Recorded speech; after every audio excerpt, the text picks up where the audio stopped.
Oi, lads. Alright, chat, you guys were saying that there's some bombs here. If there's no bombs, I'm putting it on sub mode. If you've cucked me, I'll cuck you. Alright, Anrufung der Leyline. Leyline Invocation, 5 and a G for a sorcery. Create a token. Put X counters on it, where X is the number of lands that you control. Seems like a common to me. Basic Conjuration. A rare lesson, sorcery, 3 mana. Look at the top 6 cards of your library, reveal a creature from among them, put it into your hand, put the rest in the bottom of your library in a random order, you gain 3 life. So it's a 3 mana Adventurous Impulse. As a lesson? Is that good? It's fine. Yeah, but fine sucks. Necrotic Fumes. As an additional cost to cast a spell, exile a creature you control. Exile a creature or planeswalker. 3 mana sorcery.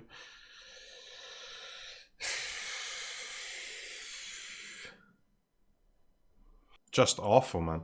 Dude, is there any good cards in Strixhaven? Dramatic Finale. 4 mana. Rare enchantment. Creature tokens you control get +1/+1. Whenever one or more non-token creatures you control die, create a 2/1 white and black Inkling creature token with flying. This ability triggers only once each turn. So if you're playing a token deck, it's like 4 mana Glorious Anthem, huh?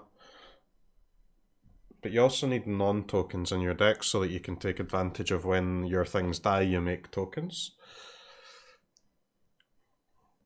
So honestly, I think this is a mono-white card. Like a mono-white Clarion Spirit type card. Is that good? I don't know. Like, how else can you make tokens in mono-white apart from with Clarion Spirit?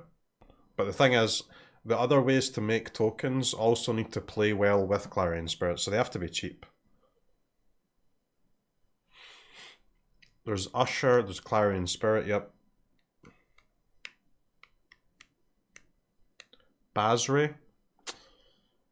Yeah, but if you're playing a lot of tokens, your Basri's not going to make a lot of tokens, right? Because Basri makes tokens off of non-tokens. Because it does make 3/2s, right? This card, it makes 3/2s. 3/2 flyers when you lose a creature. It's not bad. Terrible? Well, it's not terrible. Oh, you guys, how is it terrible?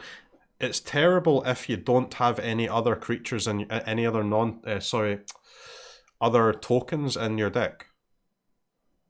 It's good if you're actually getting buffs to your creatures on the turn that you cast it, and then also making tokens throughout the rest of the game. Like if you play 1-drop Clarion Spirit, 2 cards, and then this, you get a you get a buff, right? That puts on a lot of pressure, man. If Clarion Spirit dies, this does nothing. Well, I mean, that's what I'm saying, right? If there's other ways to make tokens in mono white that play well with Clarion Spirit, this is a good card, right? I think this card is good. You might not be able to make enough tokens in standard to play it in a deck. That doesn't mean the card's bad. Closing statement. 2 less to cast during your end step. Destroy creature or planeswalker you don't control. Put a +1/+1 counter on up to 1 target creature you do control. Tokens are bad. I mean, tokens are the best creatures in Magic, so if you can make them work, it's pretty good. Inkling Summoning. Create a 2/1 token with flying. Nice. Access Tunnel. Colorless land. Target creature with power 3 or less can't be blocked this turn. Trash. 3 mana, 3/2 flyer. When it becomes a target of a spell, sack it. When it dies, learn. Trash.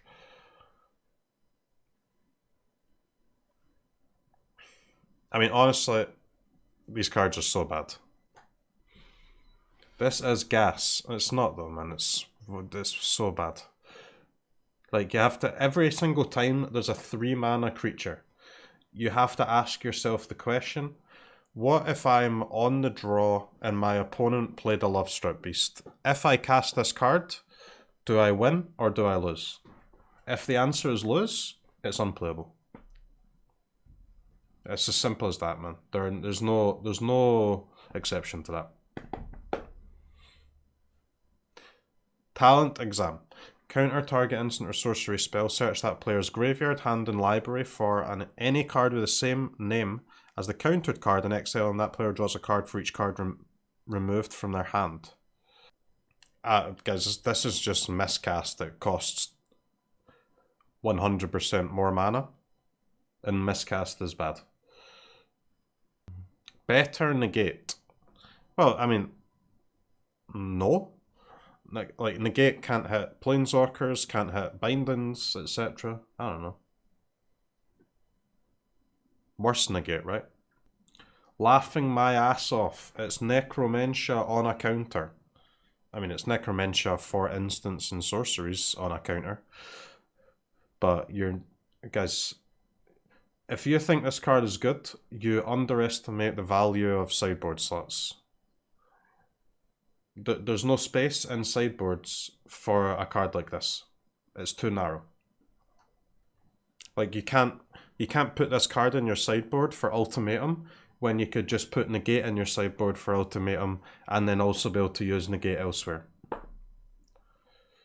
This type of card would be insane, right? This type of card would be absolutely broken, and all these types of cards would see much more play if you had more than 15 sideboard slots. But with only 15, you just can't use any of them for this. Doesn't do anything. Too narrow. Your sideboard slots are way too important. This card is a scam, chat. Unless there is a very specific meta, which is rarely to never the case. Unstable transformation.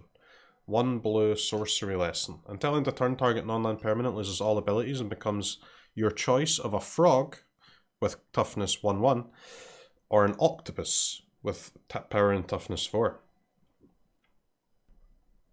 Frog or octopus, huh? 2 mana, -4, -0 until end of turn, learn. Silver Quill Silencer. 2 mana, 3/2 creature. Okay, I'm interested. As it enters the battlefield, choose a non-land card name. Whenever an opponent casts a spell with the chosen name, that opponent loses 3 life and you draw a card. What does the text on this card actually say? The text on this card says, choose a card. Opponent cannot cast that card until they've cast an alternative card to remove this creature. Is that good? On a 2 mana 3/2? Maybe. It's definitely one of the first cards we've seen in Strixhaven that might be good enough to play. 2 mana 3/2 already good. No, it's not. It's not 1995, man. 2 mana 3/2 is terrible. You're paying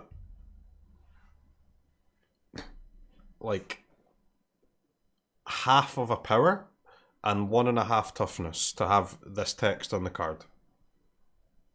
Like a good 2 mana creature with no text would be a 2 mana 3.5, 3.5.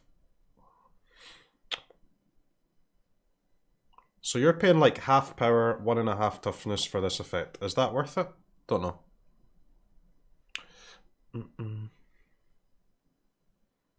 I mean, maybe even a good creature with no text at this point is a 4/4, huh?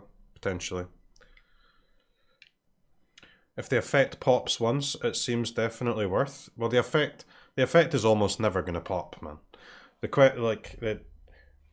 You're almost never going to make your opponent lose 3 life, and you're going to get to draw a card. What's actually going to happen is you're going to play this card, you're going to name Extinction Event, and they can't cast their Extinction Event until they've used a Eliminate on this. Right? That's what's going to happen most of the time. So you might be able to, like, you might be able to tax your opponent for a turn. Sometimes. You're going to be able to tax your opponent for somewhere between 0 and 1 turns. On a 2-drop, it seems kind of bad to me. They can also just cast the event, yeah, but then you get to draw, right? If you cast this name event and they cast event, then that's great for you. So I actually think this thing sucks. Like, the floor is 2 mana 3/2. You name a card like Extinction Event, and they already have the eliminate and the mana up, and they cast it, right? The ceiling is that you deal 3 damage, draw 1 card, and force a removal spell out of them. It's everything in between is bad. The floor and every other scenario except the literal ceiling of the card is bad. So the card sucks. It's trash, sadly. Malevolent Band. 4 mana 0/0, that doesn't sound very good. 4 mana 2/2 Death Touch. When it dies, put its +1/+1 counters on target creature you control. Okay, cool. Devastating Mastery. 2 and 4 white. You may pay 4 if you want. If you pay 4, opponent chooses 2 non-land permanents they control and returns them to their owner's hand. Destroy all non-land permanents. This thing is trash. Upgraded Planar Cleansing. It's 4 white, man, for a Planar Cleansing. This thing's completely terrible, guys. Like, there's 2 modes on this card. Like, it's either a worse Planar Cleansing, or it's a Wrath that draws your opponent 2 cards. You can play it when the opponent has no cards in play. You can play Destroy all permanents when they have no permanents in play. I mean, you can. If you want. Oh no. This is not as bad as it looks. You could pick a board with barely anything at all, first of all. Second of all, 9 lives exists for a donate deck. Sorry, what? I'll take it. Very good Wrath effect. Oh, man. Bruv, these Gandalfs will just put any card in their deck, can't they? They don't give a fuck, man. If it says destroy, it doesn't matter what it costs. You know the other day, I made a mistake of going on Reddit, on the R Spikes Reddit, okay? And I went into the thread about, you know that dog shit like 4 mana black card where your opponent gets to draw a card if you cast it for 2.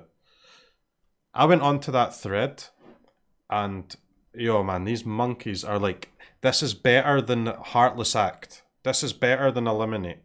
No, it's not, you fucking idiot. It's absolute dog shit. It defeats the purpose of playing a removal spell. If your removal spells draw the opponent a card, that completely defeats the purpose of playing removal. You don't even play removal if you're going to do that. It is absolutely ridiculous. Like, this is a negative value understanding of this game. It is absolutely fucking ridiculous. Why? Have you taken 5 seconds to consider the reason why you have removal spells in your deck? It's fucking ridiculous. They're in your deck to, like, get rid of the opponent's threats. It's not to like replace them with another one. It's crazy. This does get rid of the opponent's threats, yes. Sadly, I mean, technically this is a removal spell that doesn't draw your opponent a card if you pay 6. But I can't wait to play against Gandalfs where they have 2 mana, remove a creature, draw me a card, and 4 mana, remove a couple of creatures, draw me 2 cards. That's going to be fun. Alright, I'm not tilted anymore, chat. We'll continue on with our day. You and target opponent each draw 3 cards.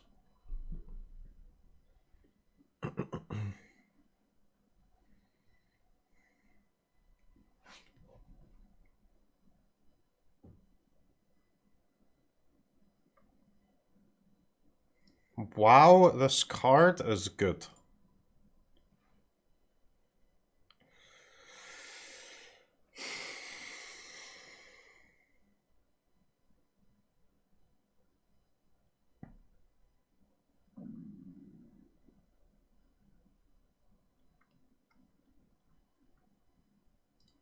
I did.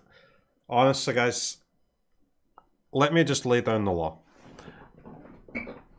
We're going to discuss this card for no more than a few seconds, but during those few seconds, if anyone says, this plus Narset, I will permanently ban you from the chat. You will never be unbanned. Okay? You will never be unbanned.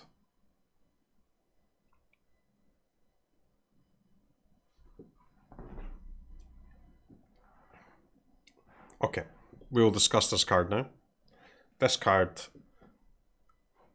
is just insert any negative word of your choice. Dog shit, trash, an embarrassment, a stain on the game of Magic, a reason to play Hearthstone instead. Whatever you want to say, that's fine. We move on. Decisive rejection for the price of goo. Instant. Choose one. Target creature you control fights target creature you don't control. Counter target non-creature spell unless its controller pays 3. Ooh. Fight or a counter. That's pretty cool.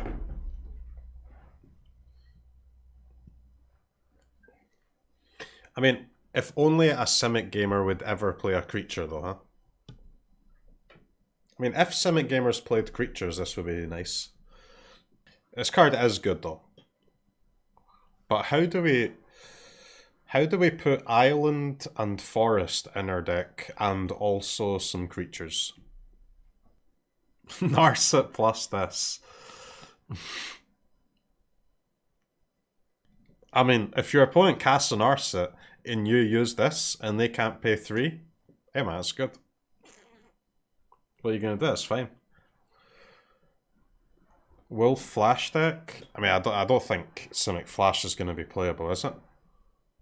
It's already not playable before we get all these new cards. I mean, this card is good enough for Standard for sure. It's probably good enough for Historic too. I just, like... It's not a Simic card, man. If it was anything other than Simic, I'd be more hype about it. Compared to Drowning the Loch? Well, I mean, Drowning the Loch is like an all-timer counter spell, isn't it? That's not a fair comparison. Drowning the Loch is like top 10 counter spells, mate. LOL top 10? I mean, Drown might not be top 10, but it would take a bit of an effort to find 10 counter spells better than it.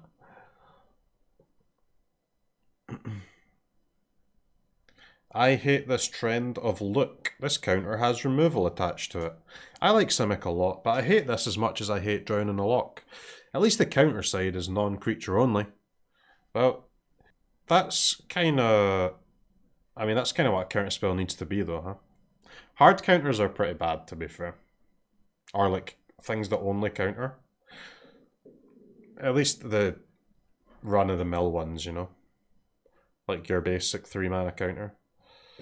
And what's the downside of creatures? They attack, block, and can work as win cons. I cast my win con.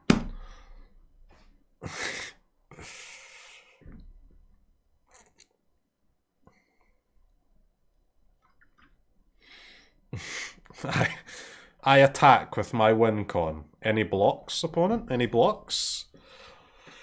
Crackle with power. XXXRR. Sorcery. Crackle with power deals 5 times X damage to each of up to X targets. So what's that? 5 mana deal 5.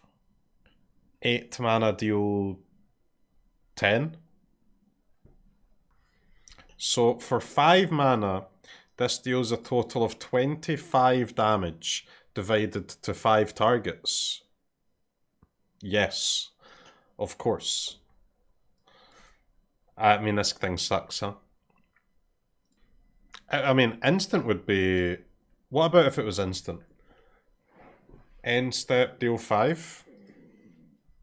Maybe, but no. 8 mana is 20 damage. What? 8 mana is 20 damage. 5 times X damage to each of up to X targets. So 8 mana is 5 times 2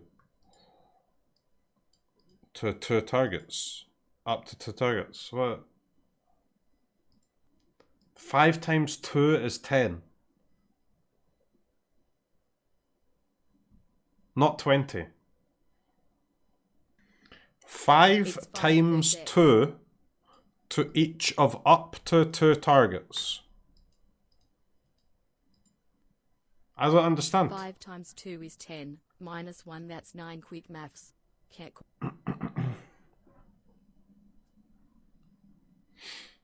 Ah, this plus Narset. I see.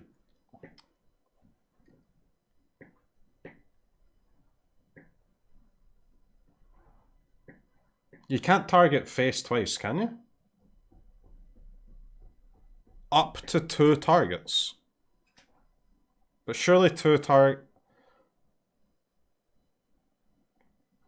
So what's the fucking point? Wow, guys, cool. For 8 mana, we can cast a Heartless Act and deal 10 to their face. Okay, nice. Great. It doesn't say different, which is weird. But like up to X targets is like such a strange way to describe it. Like if you can target face twice, this is bad English. And if you can't target face twice, this is bad English. This card review stream has so been either the way, most fun I've had this in quite wording a is while. dog shit. Thanks for the laughs, mate. This and double vision. You see that now you're thinking on my level, you know? Why deal 20 to face when we can deal 40 to face? Alright, so the wording on this card is so bad that we're going to move on to the next card and we don't even understand how this one works yet. So that's great. Quandrix Cultivator. 4 mana, 3/4 turtle. When it enters the battlefield, you may search your library for a basic forest or island, put it onto the battlefield, untap, then shuffle. Nice. Biomathematician. 1 green, blue. Create a 0/0 token, put a +1/+1 counter on it for each fractal you control. Nice. Expel. Exile target tapped creature. Cool. Serpentine Curve. 4 mana, create a 0/0 green and blue fractal creature token. Put X +1/+1 counters on it, where X is 1 plus the total number of instant and sorcery cards you own in exile and in your graveyard. Nice. Square up. Target creature has base power and toughness 4/4 until end of turn. Nice. Team Pennant. 1 mana artifact. Equipment. Equipped creature gets +1/+1 and has vigilance and trample. Equip token 1, equip 3. New Hell. I mean, actually better than Hell. Letter of Acceptance. 3 mana artifact. Tap for a mana. 2, tap, sack, draw a card. Body of Research. Create a 0/0 blue and green fractal creature token. Put X +1/+1 counters on it, where X is the number of cards in your library. Yeah. 6 mana 50/50, pass turn, and then watch your opponent attack with it for 1 mana. And then you can take 50. Alright chat, what's the biggest this can possibly be? So if there's a 250 card deck size limit,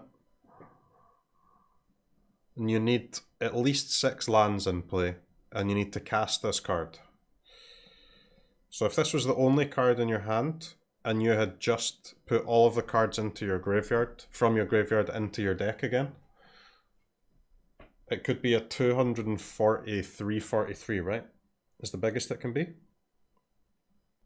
237? Why 237?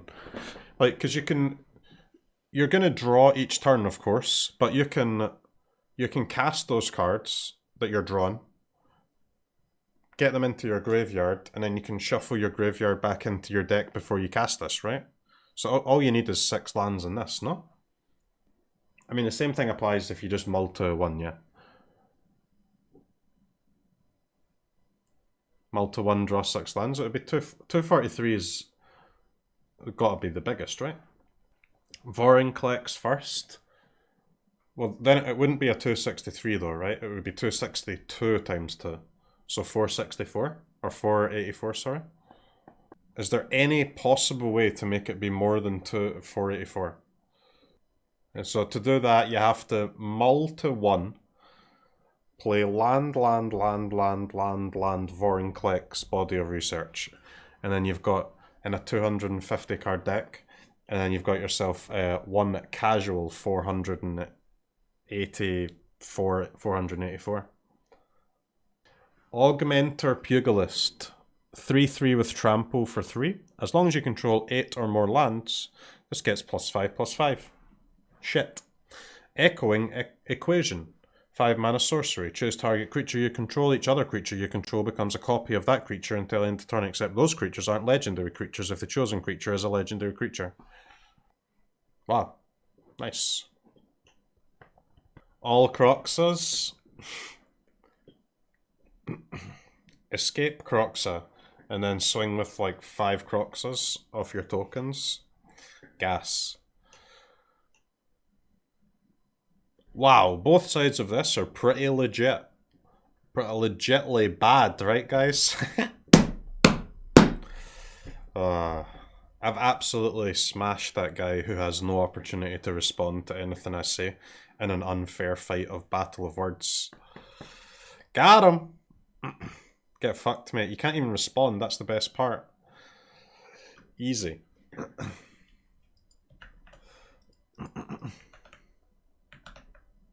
Accomplished Alchemist. Rare. 4 mana 2/5 rare. Tap, add a mana. Tap, add X mana, where X is the amount of life you gain this turn. Light of Hope plus this plus Narset.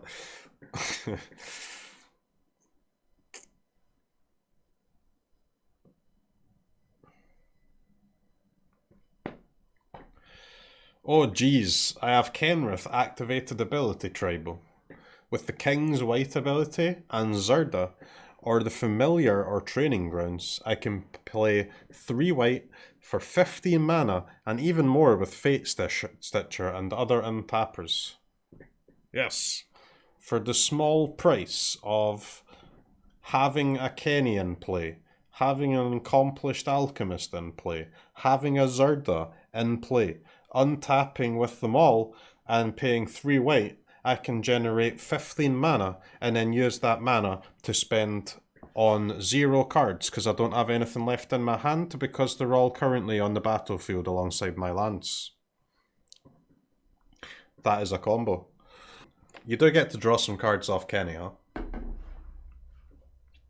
Endless Gas. So what do we think about this card, chat?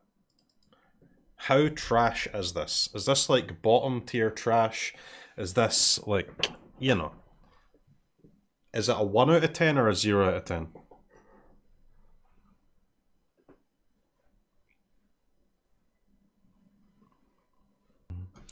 Emergent Sequence, 1Gs?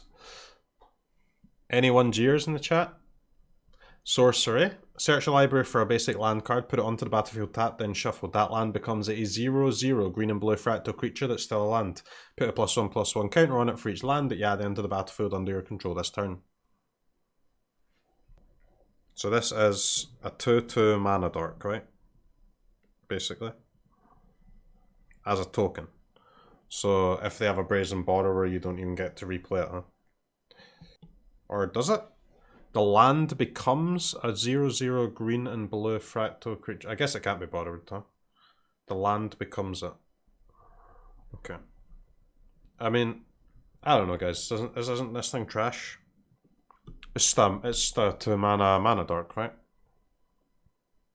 But it's a 2 mana dork in a deck where you want to ramp, but you've pulled a land out of your deck and turned it into a mana dork and made it less likely that you can find lands on future turns in a deck that clearly wants mana.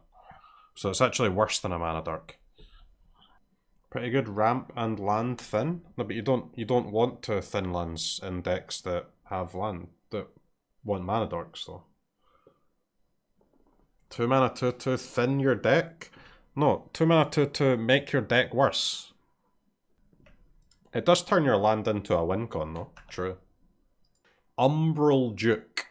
Target player sacks a creature or a planeswalker. Create a 2/1 white and black inkling creature token with flying.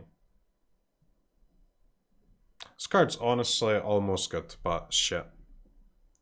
Classic. Trash. I mean, if you reduce the mana cost by 1/3, it would be pretty good. So it's only a mana away from being playable. Fracture. White-black, instant, destroy target artifact, enchantment, or planeswalker. So, like, very, very slightly better disenchant. Because planeswalkers don't exist, guys. It's 2021. Unban Oko. Unironically unban Oko. Art is sick, yeah. It's like those, like, Hall of Mirrors at the carnival, huh? Where you get to look at how ugly you are from even more angles than a normal mirror. It's gas. You just get to compound your sadness for the price of an entry fee. It's good. Ecuador!